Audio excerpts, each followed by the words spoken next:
Assalamu alaikum wa rahmatullahi wa barakatuh.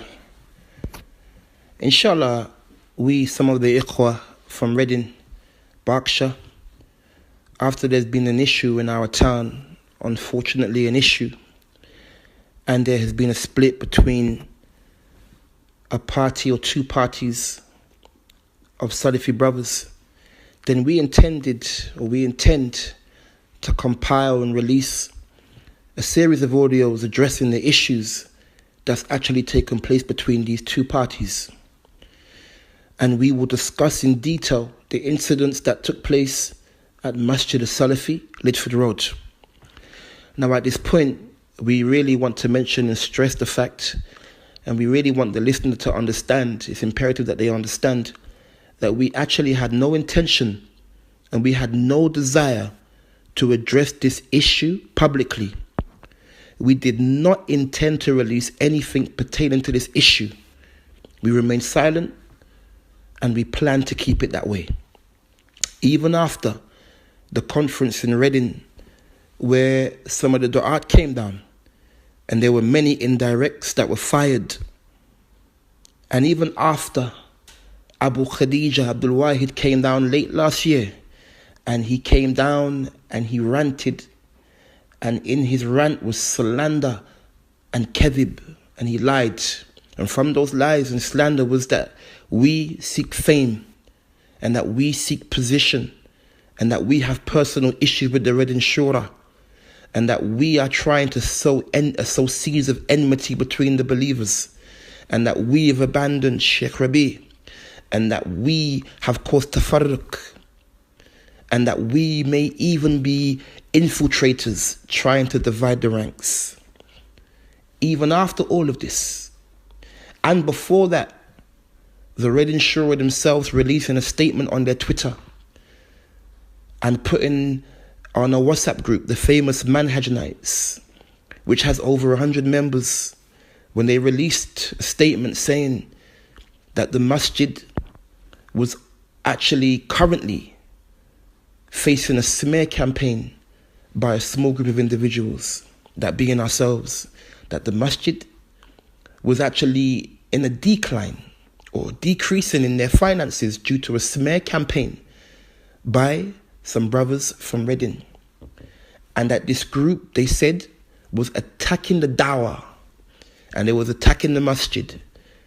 So after all of this, we still remain quiet and patient, and we left the affair. And then finally, the straw that broke the camel's back, Abdulillah Al-Ahmami, he came down to our town in January this year, and he continued with the onslaught. And then we decided that we would no longer allow our honor to be tarnished. We would no longer allow our honor to be tarnished without responding. And thus, we are now compiling these audios. We are now compiling these audios to tell our story and to let the people know what actually happened. So what actually did take place at the Masjid Salafi, Lidford Road? First of all, to understand the full extent of what's actually happening as we speak, then you actually would need to go back maybe 6 or 7 years, inshallah. So basically, the Salafi Masjid, it had many fruitful years where there was many shahadas and a strong brotherhood that was built upon muhabba and built upon forbearance and patience with one another. And we would say it reached its peak in the year 2013, where the vibes was amazing and Ramadan was memorable. Even brothers who lived outside of Reading would be able to give you stories of the energy and the vibes that you would feel in Reading, and the warm welcoming and the hospitality. Even brothers who wasn't linked to the masjid or not known for their salafiyah, general awam, or people who had doubts with them and would frequent and pray in our masajid, when they would come to our masjid, due to the love that they felt and due to the vibe that they would feel and the warm welcoming that they would receive, then it would remove from them the misconceptions that they actually had regarding the dawah And me, myself, actually being from those brothers. At the same time, our beloved brother, the Quran Hafiz, Samir Sudani, he was also present, appointed as an imam. And he would lead the prayer, he would lead Tarawih, and this only increased in the beautiful atmosphere that we are speaking of. At this time, like I mentioned, the brothers was welcomed with open arms. And shortly after this period, then an elder by the name of Yazid, Abu Ikrimah, who had gone to live in Birmingham, he came back to Reading and he occupied a position on the Masjid Shura. And at this point, everything changed. But before he actually accepted the position on the Shura, according to his brother Hudayfa, he refused the position. And Abu Zayd would complain to Hudayfa saying, speak to your brother. He doesn't want to help with the masjid and he has an issue with me. Please speak to him, etc., etc., etc. And I actually myself recall having a conversation with Abu Zayd later down the line. And he said to me that Yazid said to him that he used to have Abu Zayd up here. And Abu Zayd, at this point, he indicated above his head. He used to have him up here, meaning he had him highly. He held him in high esteem. He rated him. And then he said, but now I have you down here. I don't rate you anymore. And the reason why he made this statement was because as far as he was concerned, Abu Zayd became soft in his manhaj. So, as I mentioned at this point, Yazid, he came to Reading and finally took a place on the Masjid Shura. And we would be told by Abu Zayd that Yazid had surpassed all of us in manhaj. And he's firm. And we would take him as an example and someone to follow in the masjid. So at this point, the masjid, it had adopted a more harsh approach.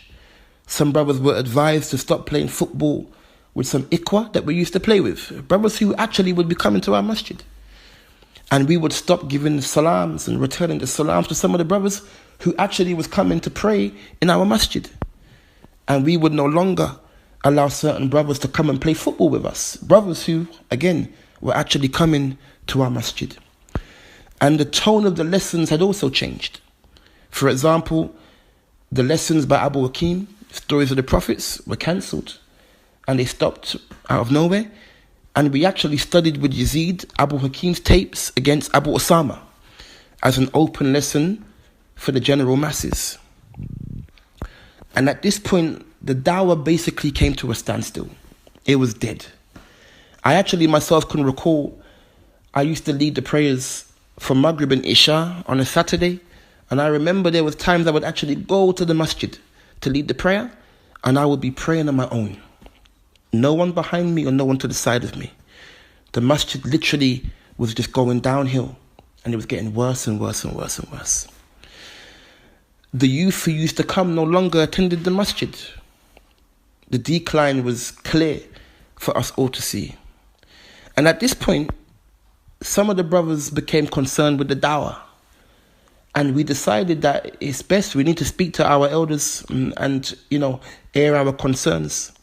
I myself remember speaking to Abu Zayd outside the masjid one night after Isha. And I said to him regarding the particular brother, I said, I'm concerned, I'm not comfortable with regards to how we've dealt with him. I'm not comfortable with the stance. I think we've been too harsh. I think we've been hasty. And Abu Zayd's response to me was basically a response that has become all too familiar from some of our elder brothers. And that was, Bilal, who have you been listening to? Who you been lending an ear to? I thought you were sharper than this. We know better. We know him better. We've seen this before. Trust your elders. And these answers didn't suffice me. I didn't leave more sufficed than when I came. And, we wanted firm, clear-cut evidence from the book and the sunnah to justify our stances. And unfortunately, our elders didn't provide that for us.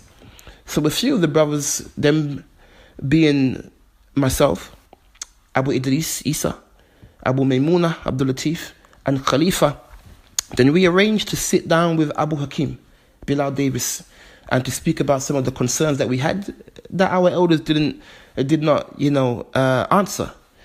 So we actually, alhamdulillah, planned a meeting with Abu Hakim, and we went to see him in his masjid in Aston, Birmingham, and we sat for maybe 2.5 to 3 hours, alhamdulillah, and we discussed a few issues. And inshallah ta'ala, in the next audio, then we would speak in detail and explain exactly what was said. What did we bring in that meeting? What did we address? What did we mention to Abu Hakim? What was Abu Hakim's responses to us with regards to our concerns? How knowledgeable was Abu Hakim? What did Abu Hakim say regarding Reading and the Reading Shura and the Shiddah, if there was any? And inshallah, we will go into all of this in this audio. Subhanaka Allahumma wa bihamdik. Ashhadu an la ilaha illa anta. Astaghfiruka wa atubu ilayk.